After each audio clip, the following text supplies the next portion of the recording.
नमस्कार मित्रों, कैसे हैं आप सब लोग। उम्मीद है बेहतर होंगे और स्वस्थ होंगे। तो स्वागत है आपका हमारे YouTube चैनल एक समय की बात के इस बेहतरीन मंच पर। मैं आपका दोस्त, आपका भाई उदयभान सिंह राठौर आज भी आपके लिए एक रोचक कहानी लेकर पेश हुआ हूँ, जो विक्रम बेताल की जो बेताल 25वीं की कहानी है, उसका जो 20वां एपिसोड है, बालक क्यों हंसा, इसका शीर्षक है। तो उस कहानी को आज हम आपको सुनाएंगे। लेकिन उस कहानी को सुनाने से पहले हम आपको जो पिछली कहानी थी, पिंडदान का अधिकारी कौन, तो उसका जो आंसर राजा विक्रमादित्य ने बताया था कि जो 3 हाथ निकले थे जब वो पिंडदान करने के लिए गया था, तो उसका क्या बताया था। तो कहानी सुनाने के बाद जो हमेशा की तरह बेताल रुक गया, और हर बार की तरह इस बार भी उसने राजा विक्रमादित्य से सवाल पूछा, बताओ राजन, उस लड़के का पिता कौन है? धनवंती का बेटा किस हाथ में पिंड देगा? उसमें एक हाथ उस चोर का है जिसके साथ धनवंती की शुरुआत में शादी हुई थी, और दूसरा हाथ उस आदमी का है जिसने धन की लालच में धनवंती से विवाह किया था, और तीसरा हाथ जो है उस राजा का है जिसने धनवंती के बेटे को गोद लेकर अपने बेटे की तरह रखा। तो विक्रमादित्य जी ने भी जवाब दिया, उस लड़के का पिता वो चोर है जिसने धनवंती से पूरे रीति रिवाज के साथ शादी की। दूसरे व्यक्ति ने लालच में धनवंती से शादी की, और राजा ने बस अपना काम किया था। राजा ने बस अपना काम किया था। चोर ही धनवंती का असली पति और उसके बेटे का पिता है, क्योंकि उसने धनवंती के लिए बिना किसी स्वार्थ के मरने से पहले धन छोड़ा, ताकि वो खुशी से आराम से जिंदगी बिता सके। ये सुनते ही बेताल खुश हुआ और वापस घने जंगल में उसी पेड़ पर जा लटक जाता। तो दोस्तों, ये पिछली कहानी का यही उत्तर था। और दोस्तों, हमारा आपसे यही आग्रह है, अगर आप तक हमारे चैनल को सब्सक्राइब नहीं किया है तो प्लीज़ हमारे चैनल को सब्सक्राइब करें और हमें सपोर्ट करें, जिससे हम और अच्छी अच्छी कहानियाँ जो हैं वो आप लोगों के लिए पेश कर सकूं। तो देरी ना करते हुए शुरू करते हैं दोस्तों आज का एपिसोड। जो 20वां एपिसोड है उसका शीर्षक है बालक क्यों फंसा। तो दोस्तों, इस बार भी पेड़ पर लटके बेताल को राजा विक्रमादित्य जो है वो उतारते हैं और कंधे पर लादकर आगे बढ़ते हैं। बेताल हर बार की तरह राजा विक्रमादित्य को फिर से एक कहानी सुनाता है। बेताल कहता है, एक समय की बात है, चित्रकूट नगर में एक चंद्र लोक नाम का एक राजा राज करता था। उसे शिकार करने का बहुत शौक था। एक बार वो जंगल में शिकार करने निकला। वहां घूमते घूमते वो रास्ता भटक जाता है। थक कर वो एक पेड़ के नीचे आराम करने लगता है। आराम करते हुए उसने एक खूबसूरत कन्या को देखा। उसकी खूबसूरती राजा की आंखों में जैसे बस्सी गई हो। उस लड़की ने फूलों के गहने पहने हुए थे। राजा उस कन्या के पास पहुंचा। वो कन्या भी राजा को देखकर बहुत खुश हुई। इतने में उस कन्या की सहेली ने राजा से कहा कि यह ऋषि की बेटी है। उसकी सहेली की बात सुनकर राजा खुद ही ऋषि के पास गए। उन्होंने ऋषि को प्रणाम किया। ऋषि ने राजा से पूछा, राजा आप यहाँ कैसे?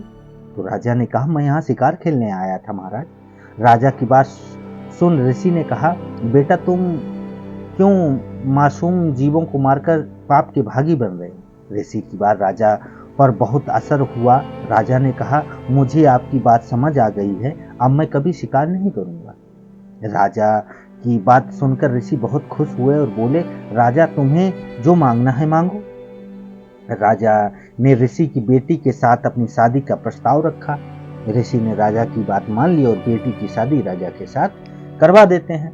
शादी के बाद राजा जो है अपनी पत्नी को लेकर अपने राज्य की तरफ चल पड़ते हैं। रास्ते में जाते जाते दोनों को एक भयानक राक्षस मिला। वो राक्षस बहुत ही भयानक था। उसने राजा की पत्नी को खाने की धमकी दी। राक्षस ने कहा, अगर अपनी रानी को बचाना है चाहते हैं आप, तो 7 दिन के अंदर एक ऐसे ब्राह्मण के बेटे की बलि दो जो खुद की मर्जी से अपने आप को समर्पित कर दे, और उसकी मौत के वक्त उसके माता पिता उसके हाथ पकड़े रहे। राजा बहुत डरा हुआ था। उसी डर से उसने राक्षस की बात तो मान ली। राजा डरते हुए अपने नगर पहुंचा और अपने दीवान को सारी बात बताई। दीवान ने राजा की पूरी बात सुनते हुए राजा को सांत्वना दी और कहा कि आप चिंता मत करिए महाराज, मैं कुछ उपाय जरूर करूंगा। आप परेशान मत होइए। फिर दीवान ने 7 साल के एक बालक की मूर्ति जो थी वो बनवाई और उसे कीमती गहने और कपड़े पहनाए। उसके बाद दीवान ने उस मूर्ति को गांव-गांव और आसपास के नगरों में भी घुमवाया। साथ ही उसने ये भी कहलवाया कि अगर किसी ब्राह्मण का 7 साल का बेटा अपने आप को अपनी मर्जी से बलिदान देगा और बलि के वक्त उसके माता-पिता हाथ-पैर पकड़ेंगे, उसे ये मूर्ति मिलेगी और साथ ही 100 गांव भी मिलेंगे।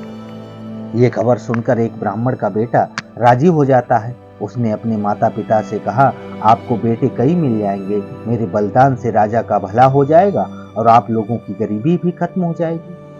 माता पिता ने काफी मना किया, लेकिन बेटा जिद पर अड़ा रहा और अंत में माता पिता को मनवा लिया उसने।